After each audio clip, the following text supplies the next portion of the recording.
With today's video, I'm going to close out some Special Booster 2.5 information by talking about the box toppers, promos, and some preliminary metrics I want to consider. While some of this information will be repeated from a previous video, I do want the English audience aware of the potential shortcomings of this set. Personally, I like to set the bar a little lower and be pleasantly surprised with happiness, rather than go in feeling like it's going to be the best set ever, only to be disappointed. Special Booster 2.0 was head and shoulders beyond my expectations, and ultimately will 2.5 follow, or at this point, am I just hyping myself up for it? As always, if you enjoy these types of videos, do consider liking this video, subscribing to the channel, and hitting that notification bell for more future content. First up, in regards to the box toppers, there are going to be assumably 2 box topper packs with 1 card each. One pack will be between Kalumon, Takara Matsuki, Rika Nanaka, Henry Wong, Ryo Akiyama, and Ian Mako. The other are going to be the eggs from BT20 in the forms of Demi-Vmon, Bebidomon, Bibimon, Pinamon, Kapurimon, and Demi-Maramon. And overall, these aren't going to be crazy in any way, shape, or form, because the last box topper egg that was good was probably Demi-Maramon from BT15 and Koromon from BT14. And in regards to the tamer cards, Takara Matsuki and Rika Nanaka, these will be the only used ones. But the importance, as always, is going to go to the update pack, because according to some revealed images of the pack art, this returns to something that makes me happy in that we don't just get 1 promo per a box, but 2. Hopefully this is maintained as a standard moving forward, because promo packs tend to go back and forth on being 1 card per, or 2 cards per. Luckily, because we had numerous sets in the past like this, we can accurately speculate pull rates, early value, and future value. Of course, not all promos are made equal. For the first promo to dissect, it's going to be avengekidmon. This new level 6 Digimon has a play cost of 13, and a Digivolution cost of 5 from a red or purple Digimon. It can also Digivolve from a level 5 Digimon with 3 Musketeers in its text for a cost of 4.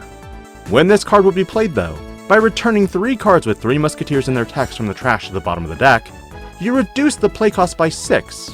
Pending no floodgates, this means you'd play this Digimon for a cost of 7.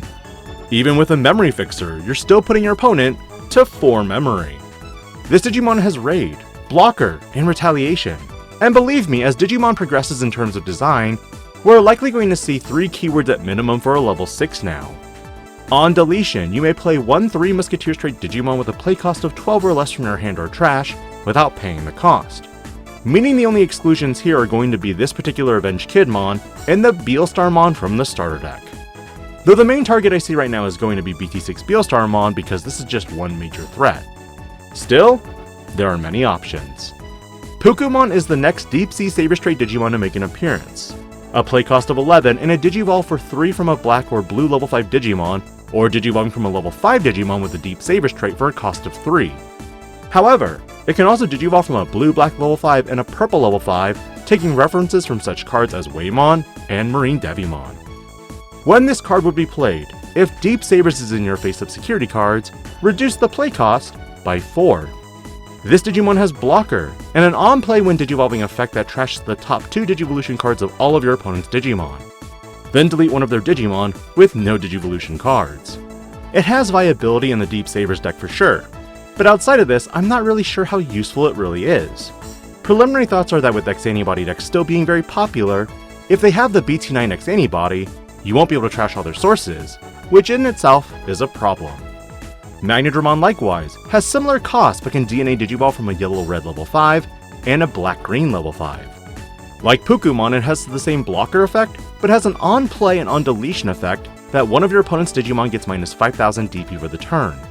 Then delete one of their Digimon with 5000 DP or less.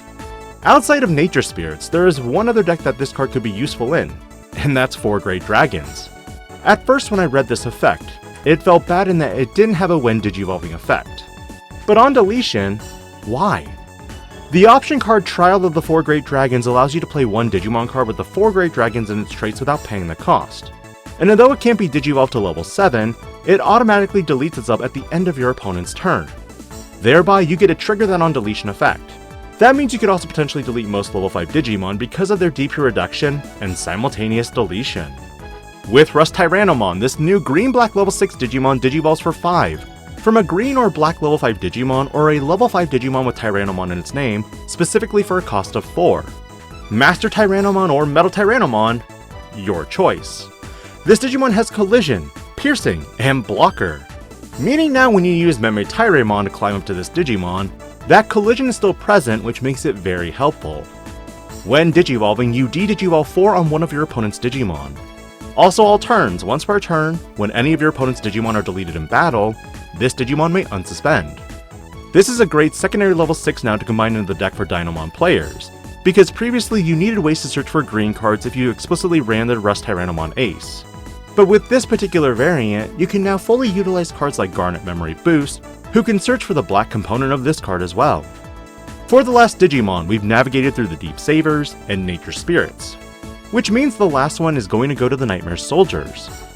Boltmon follows identical play costs and Digivolution requirements as Pukumon and Magnadramon. However, the DNA conditions for this is a black and yellow level 5 with a red and purple level 6. Like Pukumon and Magnadramon, this Digimon also has Blocker. When Digivolving and on deletion, de-Digivolve on one of your opponent's Digimon, then delete one of their level 4 or lower Digimon. This adds another component to Nightmare Soldiers, though to be 100% upfront, I haven't played the deck to give an opinion. Which takes us to the last and final card for review, Hina Kurihara. This Tamer card is the memory fixer and supplements Dragon Links. Your turn, when any of your Digimon with a Rock Dragon or Machine Dragon trait is played. By suspending this Tamer, one of your level 4 or higher Digimon may Digivolve into a Digimon card with the Rock Dragon, Earth Dragon, Machine Dragon, or Sky Dragon trait from your hand, with its Digivolution cost reduced by 2.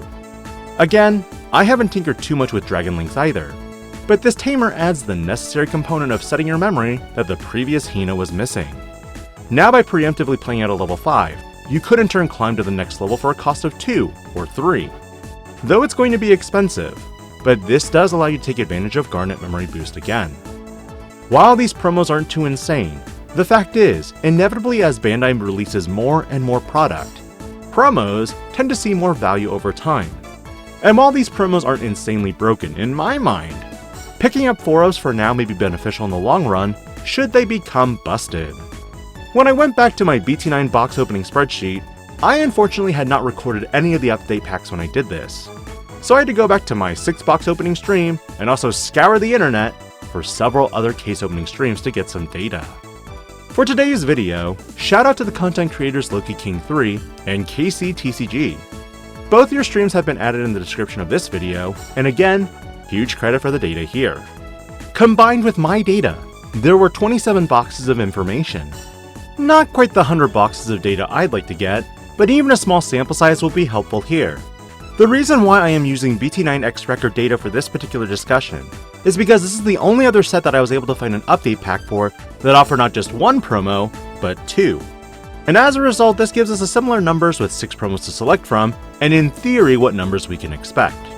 For Metalgram on Alterous mode, this card appeared 7 times out of 27 update packs, meaning on average it showed up about 26% of the time, meaning about 15.5 boxes would be needed to pull a play set. Where Garurumon Sagittarius mode likewise showed 9 occurrences or about 33.3% of the time, with a whole case needed to get a set. Boltmon had the most showing out of the data pool, yielding 14 occurrences or about 52%, which equates to about 7.71 boxes. The remaining cards all appeared at a frequency of 8 times, meaning you had a 29.6% chance to pull it or get a set in about 13.5 boxes. With numbers like these, I could speculate that on average, you'll see probably about 3 to 4 copies of each promo per case, which isn't terrible. Though to be on the safer side of things, I would realistically say you'll see 3 copies of a promo in a case, but this is my optimism speaking. And while I've covered the box toppers for Special Booster 2.5, and the speculation on your chances of getting these promos that could eventually skyrocket in price, the final discussion point I want to make with regards to Special Booster 2.5 is the rare situation. No, like literally, the situation with how many rares are there in the up and coming set. Briefly, you'll see that with Special Booster 2.0, this set had 56 commons, 39 uncommons, 28 rares, 18 super rares, and 3 secret rares.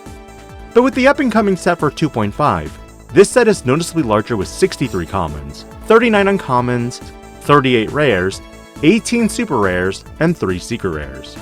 And while your initial impression might be, but DIGI-PANDA, the number of secret rares and super rares are the same. What's the big deal? Is 10 rares that significant? A single booster pack of Digimon cards contains 7 commons, 3 uncommons, 1 guaranteed rare, and either another rare, super rare, secret rare, or alternate art. Meaning in your standard configuration of a box from Special Booster 2.0, out of 24 packs, you have 48 slots in the pack that make up those rares, super rares, secret rares, and alt arts. But of those 48, you could have between 10 and 11 super rare, secret rare cards, and then of course you have the 2 alt arts. Which means in total, your expectation on rares is going to be 35 to 36 rares in a box.